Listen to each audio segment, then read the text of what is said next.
So kakauwi lang namin guys, galing kami sa sa Robinson, nagbayad nga po ako ng contribution sa aking SSS. So nagulat ako, grabe. Kasi last payment kasi pag ikaw ay tawag doon nag individual yun nag self-employed baga 560 pa lang yon, pero ngayon wala nang 560 guys, pinakamababa is 750 na ang kanilang monthly contribution kapag ikaw ay nag guys, nag self-employed guys. Wala nang 560, nagulat ako. So ang 3 months mo, kasi every 3 months yan bayad guys, every 3 months. Buti nga nakahabol pa ako eh. January, February, March, di ba March ngayon. So 750 times, so 2,250 guys ang binayaran ko dun sa aking SSS. 3 months po yun, every 3 months po ako. So saan ko ba kinukuha yung aking pambayad sa SSS guys? Doon ko kinukuha sa aking load top up. Load top up, kung ikaw ay isang TPCian dealer, so meron kang load top up every time na mag-load replenish ka kay TPC.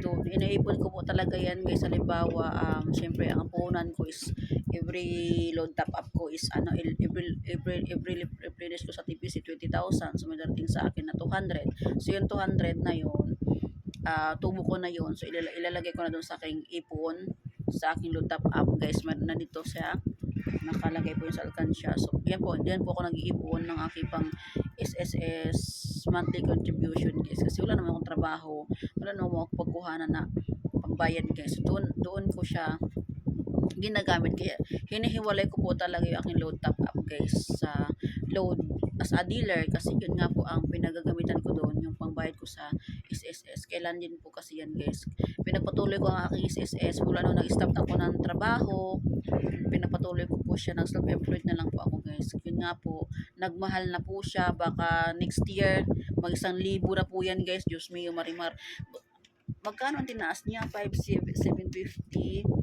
minus 560 lang kasi nung nakaraan. So 190 ang kanyang tinaas guys. So tumaas siya guys ng 190.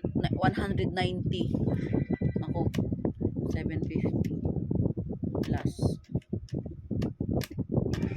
baka next year guys mag 1,000 na yan talaga. Lumaki na ang contribution sa SSS guys.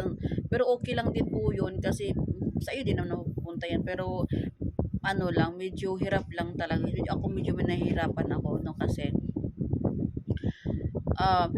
parang hindi ko kaya. Nag-abono nga po ako guys, nag-abono kasi ang prepare ko lang talaga is 1,000 plus 560 times 3. So ang prepare ko talaga is 1,680.